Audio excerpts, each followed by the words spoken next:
بسم اللہ الرحمن الرحیم۔ السلام علیکم ورحمۃ اللہ وبرکاتہ۔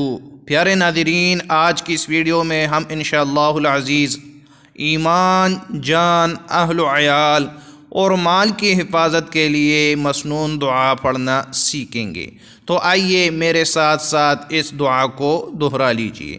بسم اللہ علی دینی و نفسی و ولدی و اہلی و مالی۔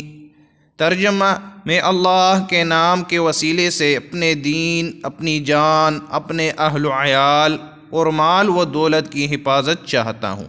اس کی فضیلت یہ ہے، حضرت ابن عباس رضی اللہ تعالی عنہ سے روایت ہے کہ ایک شخص رسول اللہ صلی اللہ علیہ وسلم کے پاس آیا اور عرض کرنے لگا، یا رسول اللہ، مجھے مصیبتوں نے گھیر لیا ہے۔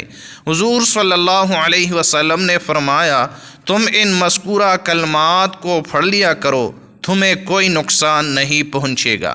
چنانچہ اس آدمی نے ان کلمات کو پڑھا تو اس کی ساری مصیبتیں دور ہو گئی۔ اللہ تعالی ہم سب مسلمانوں کی جان، مال، اہل و عیال کی حفاظت فرمائے۔ آمین ثم آمین۔